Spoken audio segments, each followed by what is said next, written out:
Hai teman-teman semua, welcome back to my YouTube channel dan masih barengan sama aku Irena Lipesi. Mohon maaf ya selama 3 minggu ini aku belum upload video karena emang kondisinya lagi isoman, jadi fokus dulu sama kesehatan kami sekeluarga. So sekarang sudah sehat semua, mudah-mudahan teman-teman dimanapun kalian berada, kalian juga tetap sehat. Di video kali ini aku mau menjawab pertanyaan dari salah satu subscriber aku yang nanyanya tuh udah lama, udah bulan kemarin. Dan aku baru ada kesempatan untuk bikin video ini.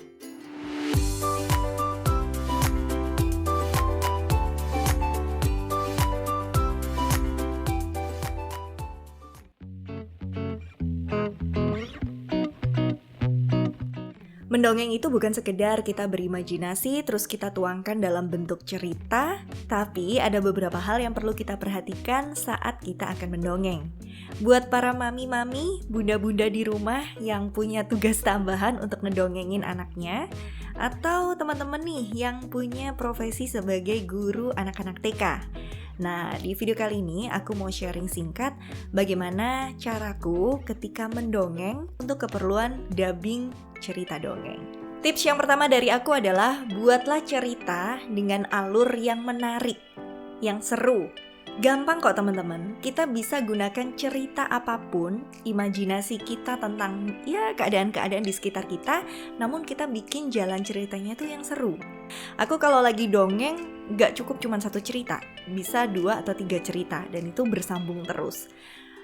Karena aku bingung mau pakai dongeng apa lagi, mau gak mau kita harus kreatif dalam berimajinasi. So, aku pakai aja cerita sehari-hari yang masih familiar sama anak. Misalnya aku pakai cerita kisah tentang Pak Gojek dan kelinci yang lapar. Itu bisa sih. Atau Sonic melawan monster cicak. Itu nggak ada ya, di dongeng manapun kamu cari nggak ada. Ya itulah, itu namanya sebuah imajinasi. Tapi tetap harus kita ingat teman-teman, kalau dongeng yang kita bawakan bukan sekedar cerita imajinasi aja, tapi harus tetap ada pesan moral di dalamnya. Tips yang kedua dari aku adalah explore berbagai macam suara dan intonasi. Misalkan aja di situ ada cerita Pak Gojek, kelinci, sama Tuan Putri. Untuk karakter si kelinci, aku pakai suara yang imut, kecil, tapi speednya agak cepat karena emang dia cerewet. Kemudian si Pak Gojek, tokoh Pak Gojek ini aku pakai suara yang besar, berat, ya ala-ala bapak-bapak gitu ya. Dan lambat, karena dia orangnya sabar, misalnya tokoh ini sabar. Kemudian yang terakhir, si Tuan Putri. Nah, Tuan Putri mungkin aku pakai suara ala-ala princess. Kita bisa combine teman-teman. Jadi antara suara narasi dengan suara para tokoh. Supaya anak-anak yang lagi duduk atau yang lagi mendengarkan itu nggak boring. Kalau semua tokoh kita pakai satu suara. Pada suatu hari, ada seekor kelinci yang sedang kelaparan. Ia ingin sekali mencari makan. Lapar sekali aku. Lalu dia telepon Pak Gojek. Halo Pak Gojek, di mana Pak Gojek? Iya, ini Pak Gojek. Aku akan segera ke tempatmu kelinci. Coba kita bandingkan ketika kita mendongeng dengan mengeksplor suara kita. Di suatu hari, ada seekor kelinci bernama Jojo. Ia berada di rumahnya. Perutnya sangat lapar.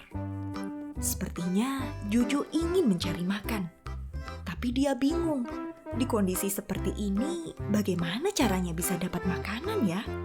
Aha, Jojo tidak kehabisan akal. Jojo segera telepon Pak Gojek. Tut tut tut tut tut tut tut. Halo, dengan Pak Gojek di sini ya? Pak Gojek, ini aku kelinci Jojo. Pak Gojek, bisakah kamu menjemputku sekarang? Ya, aku lapar sekali Pak Gojek. Dan aku ingin sekali makan. Ya, betul, nasi goreng wortel. Bisa ya? Oke Pak Gojek, aku menunggumu cepat ya di depan rumahku. Terima kasih. Kemudian Pak Gojek segera tiba di sana. Halo, anybody home? Halo, selamat siang. Ada orang di rumah? Ho, ini Pak Gojek. Halo. Ya, ini aku Pak Gojek. Cepat, perutku lapar sekali. Pak Gojek bisa mengantar aku. Ayo. Ya, naiklah anak kecil. Jangan panggil aku anak kecil Pak Gojek. Aku kelinci Jojo. Maafkan aku kelinci. Ayo cepat naik. Tunggu Pak Gojek. Aku bersama dengan temanku. Siapa itu temanmu? Ada gajah di belakang. Sebentar ya. Oh, tidak bisa. Aku tidak membawa 2 penumpang. Cuma satu. Ayolah Pak Gojek. Nah, seperti itu teman-teman. Kita bisa mengeksplor berbagai macam intonasi, speed, dan juga suara yang akan kita gunakan. Kesannya itu akan lebih menarik daripada kita menggunakan satu jenis suara sama untuk semua tokoh atau narasi. Dan tips yang ketiga dari aku adalah kombinasikan gerakan dan juga ekspresi wajah kita. Ini penting banget ya teman-teman, karena ketika kita dubbing untuk cerita dongeng atau kita memang langsung mendongeng di depan anak-anak, itu akan kelihatan bedanya. Misalkan aja kita nggak pakai gerakan dan kita nggak pakai ekspresi, jadi hanya suara aja. Lalu si kelinci pun sangat ketakutan. Ia berlari, dan ia berlari. Ia menoleh ke kanan dan kiri. Ia sangat takut jika ada monster di situ. Coba kita bandingkan dengan kalau kita memaksimalkan ekspresi dan gerakan tangan serta kaki. Lalu si kelinci Jojo pun berlari dengan cepat. Aku harus kemana? Tidak, dia bisa memakanku. Aku harus segera berlari dan bersembunyi. Nah, kelihatan bedanya kan teman-teman? Ketika kita memaksimalkan ekspresi wajah, gerakan tangan, serta suara kita, dibandingkan kita hanya menggunakan suara aja. Tips yang terakhir dari aku untuk para bunda dan juga teman-teman yang lagi belajar dan berlatih mendongeng, ayo libatkan anak-anak dalam cerita tersebut. Bisa jadi nih ketika kita mendongeng, ya kan, kita lupa sama ending ceritanya. Waduh, endingnya bakal apa ya? Kita libatkan aja anak-anak supaya mereka ikut berpikir seperti apa nih endingnya. Waduh dek, gimana ya kelanjutannya? Kira-kira si kelinci bakal ditangkap polisi atau berhasil lolos ya dek ya?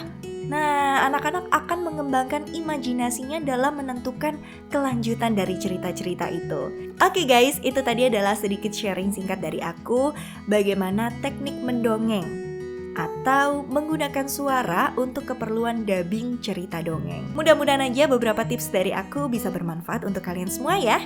Jangan lupa tinggalkan jejak komentar kalian di video kali ini. Sampai jumpa di video-video selanjutnya. Dadah!